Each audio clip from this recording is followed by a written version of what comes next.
से शेयर्स आपने आज चुने हैं मिड कैप के हिसाब से जो हमारे व्यूअर्स को अच्छा खासा मुनाफा आज के सत्र में या फिर पोजिशनल हिसाब से अगर देखें तो कुछ दिनों में दे सकते हैं? तो देखिए, 2 रिकमेंडेशन है। दोनों एक्चुअली लार्ज कैप स्पेस से हैं। पहला तो जियो फाइनेंशियल पे खरीदारी करने की राय रहेगी।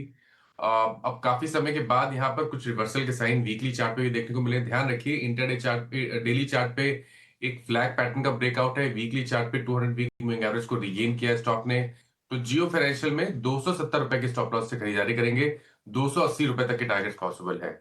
दूसरा स्टॉक ऑटो स्पेस से है। एमएनएम में अगर आप देखें तो यहाँ पर स्टॉक में कंसोलिडेशन देखने को मिल रहा था, लेकिन आज हमें एक फ्रेश ब्रेकआउट देखने को मिला है। स्टॉक अपने 20 वीक मूविंग एवरेज के ऊपर निकला है, तो एमएनएम में भी खरीदारी करने की राय रहेगी। आपको स्टॉप लॉसेस लगाने हैं ₹3600 के और टारगेट सेट करने हैं 3750 के। बिल्कुल। तो आपके स्क्रीन पर दो स्टॉक्स आ गए हैं एक एक करके। पहला आपके पास जियो फाइनेंशियल, टारगेट जो है वो 280 का रखना है आपको और 270 का आपको लगाना है स्टॉप लॉस। ये जियो फाइनेंशियल के ऊपर राय है, देखिए आपकी स्क्रीन पर ये बनकर आ गया है। 270 का स्टॉप लॉस, 280 का आपको टारगेट, 273 के आसपास भाव चल रहे हैं। ठीक है।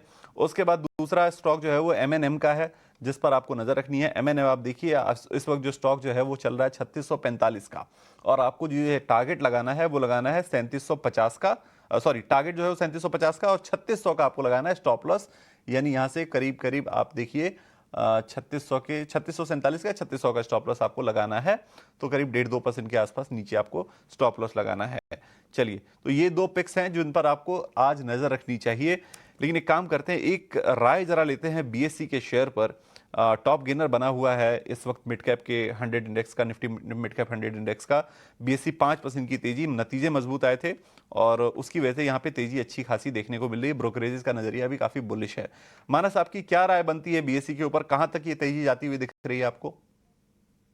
देखिए, बहुत ही स्ट्रांग स्ट्रक्चर है। लॉन्ग टर्म चार्ट पे ब्रेकआउट है, ये ध्यान रखिए। और मेरा समझना ये है कि अगर आपके पास थोड़ा लंबा समय होगा, अगर आप 6 से 8 महीने के लिए स्टॉक को होल्ड कर सकते हैं, तो आप 3800 के टारगेट भी सेट करके चल सकते हैं। कभी भी गिरावट मिले तो खरीदारी करें। जब तक 20 डे मूविंग एवरेज जो कि 2825 है, उसके ऊपर ट्रेड करता रहेगा, तब तक ट्रेंड बुलिश बना रहेगा। इसलिए हर गिरावट पे खरीदारी करें और टारगेट बड़े सेट करके चलें 3800 के आसपास के। चलिए, बड़ी रेयर कमेंट्री होती है ये वाली कि हर गिरावट पर खरीदारी करें। बहुत ही स्ट्रांग चार्ट बने हुए हैं। तो आपको अगर ये राय मिल रही है तो आपको निश्चित तौर पे इस पर ध्यान देना चाहिए। चलिए, अब एक काम करते हैं, मिड कैप के एक्शंस आपकी स्क्रीन पे लेके आते हैं। मिड कैप के चढ़ने वाले शेयर सबसे पहले आपकी स्क्रीन पर लेकर आते हैं और उसके बाद फिर गिरने वाले शेयरों पर हम चर्चा करेंगे।